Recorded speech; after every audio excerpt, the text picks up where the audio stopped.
20th ranked boxer in the world. That is Evgeny Barabanov. So we're underway then. Quarter-final action in the 69-kilogram welterweight division. The winner through to the Tokyo Olympic Games. The orthodox boxer wearing red, who is an adept switch hitter and just demonstrated nice evasive maneuvers there, is Éidan Uolsch, 24 years of age, from Belfast, competing in his third contest of this European Olympic qualification event. His opponent, Evgeny Barabanov from Ukraine, also in his third scheduled bout, although he had a walkover in the round of 16, so he hasn't boxed since the Copper Box in London, where this tournament was originally scheduled last year.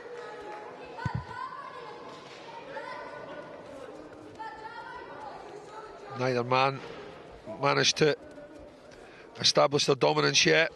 A minute gone here in the first round. Walsh posturing, pawing, hoping that Barabanov overreaches so he can counter. He's predominantly a counter puncher, Walsh, and a very good one as well. And as you said, Ron likes to switch it. We'll see him turn southpaw often. Whether or not we'll see it today is another matter. Well, something's entered the boxing ring here. It's not. It fell off Barabanov's shorts. It was covering the... Eagle-eyed officiating and indeed commentating from Alex Arthur, who noticed that immediately.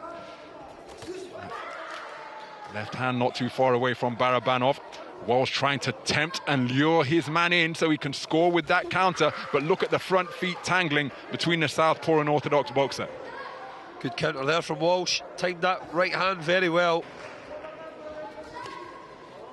Scores with the right hand to the body. Barabanov looking to wing away on the inside with that left hand, and did so after the command of stop.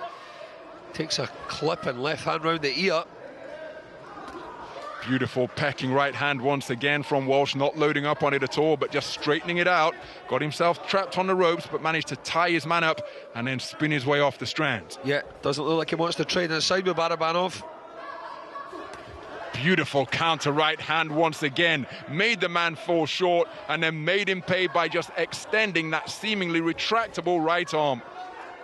Sometimes Walsh's feet go a little bit too wide for me, and he can't exactly manoeuvre himself properly. Hands on occasion uncomfortably low as well. Almost presenting a mirage to his opponent, making the chin appear as though it's open, but then will just employ evasive maneuvers and try and score with a counter. But it's a high-risk business, of course, to box in that manner. Good left foot counter on the back foot for Walsh there. He's picking a few nice single counters that he will be hoping are enough scoring blows to pick this round up for him. Closing seconds of this opening round. Counter right hand has been a really effective shot for Éidan Uolsch, and he claps his hands in acknowledgement of what was a very efficient 3 minutes indeed. Not many punches thrown or indeed landed, but the majority of them, for my money, came from this man's backhand. Sharp, accurate counters from Walsh, but all singles, Ron. As you said earlier, tying Barabanov up when he gets too close. I think that was the only 2-3 punch combination that Walsh threw in that round. And there's confirmation of a clean sweep across the board. All 5 scoring judges preferring the work of Éidan Uolsch after 3 minutes of boxing.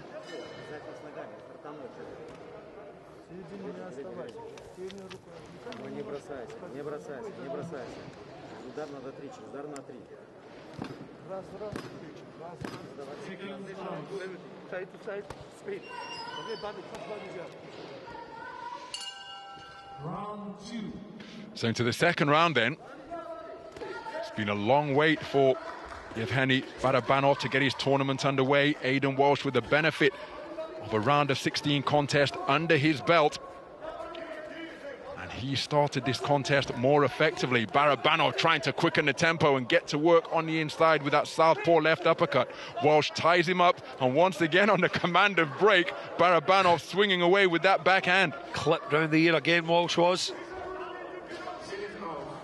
What a noticeable increase in urgency and quickening of the tempo from Barabanov after conceding the opening round unanimously. He really is trying to do something different, but look at how Walsh is able to slow down the tempo, almost beguilingly hypnotizing the man in blue and just having him decrease his work rate, because that backhand is the deterrent that he's looking to employ here. He's very clever in that sense, Walsh. He can actually make you box at his pace, and like you said, almost mesmerises you, tries to lure you in. Quite a frustrating looking individual to box as well because of his low hands, almost enticing you to hit him. But of course, when you set the feet and get ready to attack, running away there, Walsh, and Barabanov in the right run really to attack. Chased him down and clipped him from behind. Walsh shouldn't have turned his back while moving away there. Got Barabanov trying to pile the pressure on now. Walsh still trying to steal those single counter punches. He's a bit of a coaster, Walsh, as well. He likes to get a little lead for himself and likes to just get on his bike and move around. And good shot there from Barabanov. It's a good right hand landed from Walsh during the course of what became an exchange as well.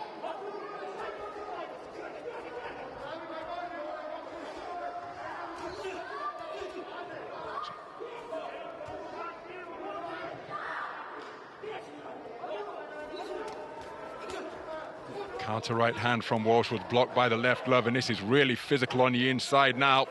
Don't know, not quite sure. I was going to suggest that Barabanov is holding and hitting, but maybe Walsh pinned his right arm beneath his left. And Barabanov working away with that backhand once again. It's becoming increasingly untidy, this one. Lots of tangling at close quarters. I'm positive you can hear Walsh's sister, Michaela Walsh, who is boxing in this competition as well, screaming instructions to her brother.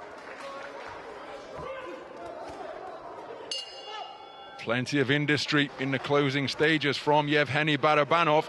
Walsh staggered back to that corner looking tired and a little bit uncomfortable there. Put an awful lot into the first two rounds, and this man appears to be more ideally suited to the roughhouse mauling at close range. Certainly is, without a shadow of a doubt. This is suiting Barabanov a little bit more. Walsh, like I said earlier, bit of a coaster, loves to get himself a little lead with his tricky counter punching, and then he loves to go on the move in the last round. Doesn't like to have to work hard for his victories. He's very, very tricky. So Barabanov taking it for judges 3 and 5. It is all square for those two observers. It's a 2-point lead for judges 1, 2 and 4 in favor of Aidan Walsh.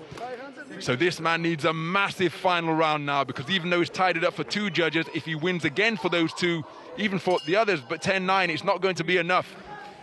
So he is going to let it all hang out here. This is what Walsh likes to do.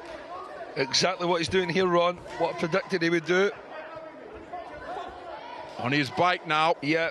Barabanov looking to close him down, lands with a flashing right hook. Walsh has to be very careful. Barabanov, reigning 8-time national champion of Ukraine. Most recent title coming in 2019 in the welterweight division. He's continuing to try to close the distance against Walsh. Walsh looking to maintain the gap between himself and his opponent. Flicking right-left combination before tying his man up once again. Looking to work away on the inside because there was no command forthcoming from the referee. Barabanov with success, backs up Walsh all the way across the ring and then scores on the inside. And the referee speaking to Walsh about pushing the head of his opponent down. Sneaky little counter there from Walsh. So can he keep this movement going? More holding, more clinching being employed by Walsh, who latches on like a limpet and walks his man back across the ring. And the referee, again, talking to him about that infringement, and he goes straight back to it. We don't want to see a point get docked. That could have a significant impact on the course of this contest for both men. But it's becoming increasingly untidy. Well, in my opinion, Ron, you've got one guy who wants to box and the other who doesn't. And that is what's causing this right here. Walsh wants to coast now, and dance away to victory.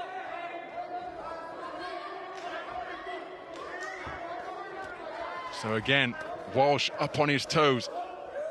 And again, look at how he wraps up Barabanov. He really is walking a tightrope here in terms of that infringement, turning his back for the second time in the contest, but all these times the referee is intervening to give the instructions. The clock continues to elapse.